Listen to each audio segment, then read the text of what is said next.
Dracula by Bram Stoker, Chapter 22, Jonathan Harker's Journal, 3rd of October. I must do something or go mad. I write this diary. It is now 6 o'clock and we are to meet in the study in half an hour and take something to eat.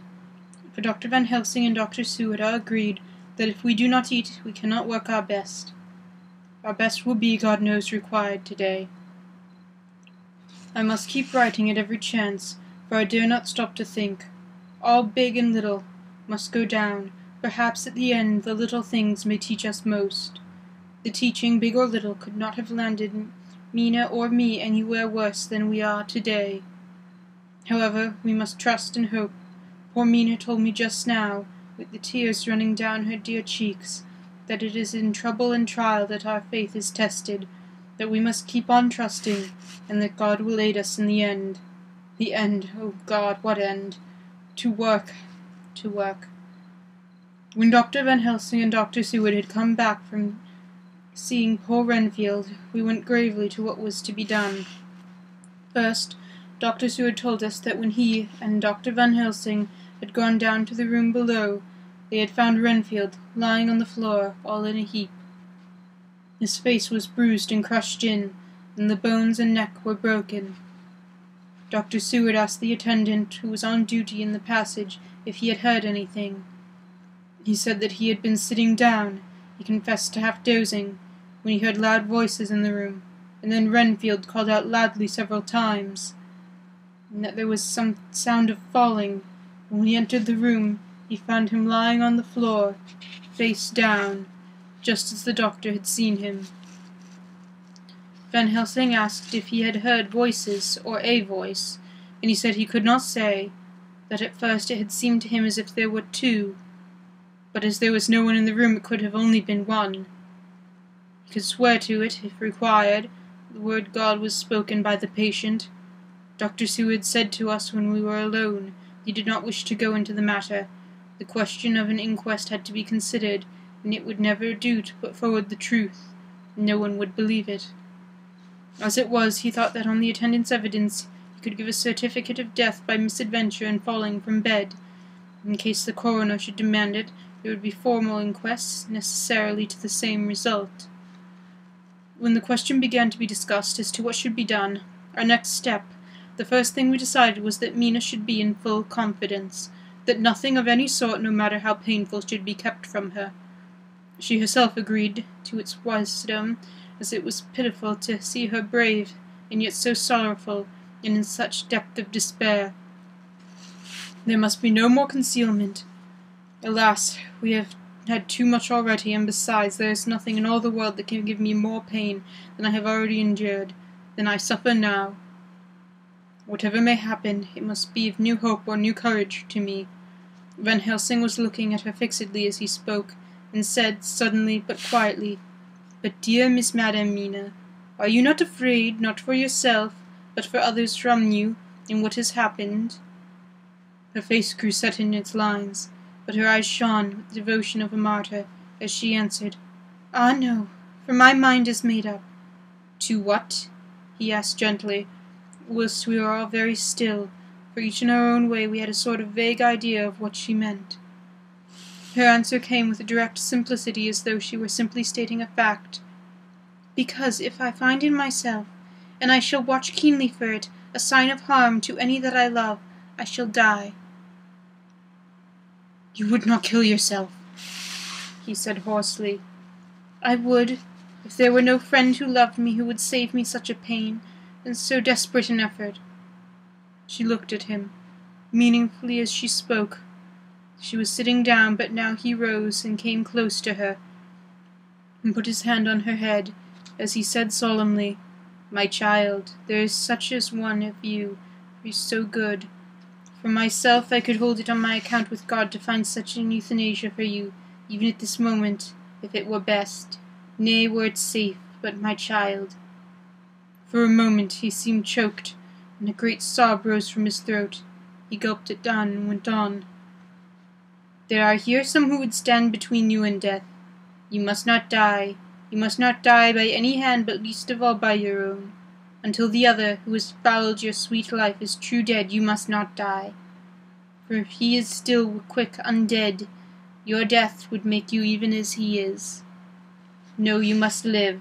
You must struggle and live to live.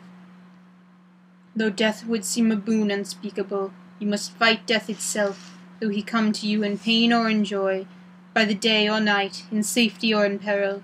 On your living soul I charge you that you do not die, nay, nor think of death, till this great evil past. The poor dear grew white as death, and she shook and shivered. I have seen a quicksand shake and shiver in the incoming of the tide. We were all silent, we could do nothing. At length she grew more calm, and turning to him said sweetly, but oh so sorrowfully, as she held out her hand, I promise you, my dear friend, that if God will let me live, I shall strive to do so, till, if it may be in his good time, this horror may have passed away from me. She was so good and brave that we all felt our hearts were strengthened to work and endure for her, and we began to discuss what we were to do. I told her that she was to have all the papers in the safe, and all the papers or diaries and phonographs we might hereafter use, and was to keep the record that she had done before. She was pleased with the prospect of it in anything to do, if pleased could be used in connection with so grim a task. As usual, Van Helsing had thought ahead of everyone else, and was prepared with an exact ordering of our work. It is perhaps well, he said, that our meeting after our visit to Carfax we decided not to do anything with the earth boxes that lay there. Had we done so, the Count might have guessed our purpose, and would doubtless have taken measures in advance to frustrate such an effort with regards to the others. But now he does not know our intentions. Nay, more in all probability, he does not know that such a power exists to us that we can sterilize his lairs, so that he cannot use them as of old. We are now so much further advanced in our knowledge as to the disposition, that, when we have examined the house in Piccadilly, we may track the very last of them. Today, then, is ours, and in rest our hope. The sun that rose on sorrow this morning guards us in course. Until it has set tonight, that monster must retain whatever form he has now. He is confined within the limitations of his earthly envelope. He cannot melt into thin air, nor disappear through cracks or chinks or crannies. If he go through a doorway, he must open the door, like a mortal. And so we have day to hunt out all his lairs and sterilize them. So we shall, if we have not yet catch him and destroy him. Drive him in bay in some place where the catching and the destroying shall be, in time, sure. Here I started up, for I could not contain myself at the thought that the minutes and seconds so previously laden with Mina's life and happiness were flying from us, since whilst we talked action was possible. But Van Helsing held up his hand warningly. Nay, friend Jonathan, he said, in this the quickest way home is the longest way, so your proverbs say. We shall all act, and act with desperate quick, when the time is come, but think, in all probable the key in the situation is that house in Piccadilly. The Count may have many houses which he has bought. Of them he will have deeds of purchase, keys, and other things. He will have paper that he write on, he will have his book of cheques. There are many belongings that he must have somewhere. Why not in this place so central, so quiet, where he come and go by the front and back at all hour, when, in very vast of the traffic, there is no notice? We shall go there and search the house, and when we learn what it holds, then we shall do what our friend Arthur call in his phrases of hunt, stop the earth.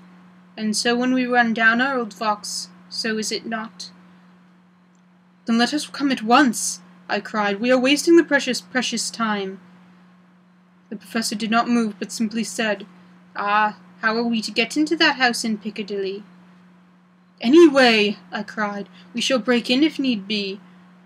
And your police, where will they be, and what will they say? I was staggered, but I knew that if he wished to delay, he had a good reason for it. So I said as quietly as I could, Don't wait more than need be. You know, I am sure, what torture I am in. Ay, my child, that I do, and indeed there is no wish for me to add to your anguish. But think, what can we do until all the world be at movement? Then will come our time. I have thought and thought, and it seems to me that the simplest way is the best of all. Now we wish to get into the house, but we have no key. Is it not so? I nodded. Now suppose that you were in truth the owner of that house, and could not still get in it. I think that to you no conscience of the housebreaker, what would you do? I should get a respectable locksmith, and set him to work to pick the lock for me. And your police, they would interfere, would they not? Oh no, not if they knew the man was properly employed. Then, he looked at me keenly as he spoke, all that is in doubt is the conscience of the employer. The belief of your policeman as to whether or not the employer has good conscience or a bad one. Your police must indeed be zealous men and clever. Oh, so clever in reading the heart that they trouble themselves in such a matter. No, no, my friend Jonathan, you go take the lock of 100 empty houses in this your London, or in any city in the world, and you do such things are rightly done, and at the same time such things are rightly done. No one will interfere. I have read of a gentleman who owned so fine a house in your London, and when he went for months of summer to Switzerland and lock up his house, some burglar came and broke the window at back and got in. Then he went and made open the shutters in front and walk out, in through the door, before the very eyes of the police. Then he have an auction at that house, and advertise it, put up big notice, and when they come, he sell off by great auctioneer all goods and other things men who own them. Then he go to a builder, and he set them that house, making an agreement that he put it down and take all away in certain time, and your police and other authority help him all they can. And when that owner come back from his holiday in Switzerland, he only an empty hole where his house had been. We shall go early, that the policeman will have to think of, shall deem it strange, but we shall go after 10 o'clock where there are many about, and when such things would be done, were we indeed owners of the house. I could not but see how right he was, and a terrible despair of Mina's face became relaxed as thought. There was hope in such counsel. Van Helsing went on. When once within that house we may find more clues. At any rate, some of us can remember there, and remain whilst the rest find the other places, where there be more earth-boxes, at Bermondsey and Mile End. Lord Godalming stood up. I can be of some use here, he said. I shall wire my people, have horses and carriages where they will be most convenient. Look here, old fellow, it is a capital idea and have all ready in case we want to go horsebacking, but don't you think that one of your snappy carriages with its heraldic adornments and by way at Walworth and Mile End would attract too much attention for our purposes? It seems to me that we ought to take cabs, when we go south or east, and even leave them somewhere near the neighbourhood we are going to. Friend Quincy is right, said the professor. His head is what you call in plane with the horizon. It is difficult to think that we go to, and we must not want peoples to watch us, if it so may be. Mina took a growing interest in everything, and I was rejoiced to see that the exigency of affairs was helping her to forget for a time the terrible experience of the night. She was very, very pale, almost ghastly, and so thin that her lips were drawn away, showing her teeth somewhat prominently. I did not mention this last, lest it should give her needless pain, but it made my blood run cold in my veins to think of what had occurred with poor Lucy when the Count had sucked her blood, and yet there was no sign of the teeth growing sharper. But the time as yet was short, and there was time for fear.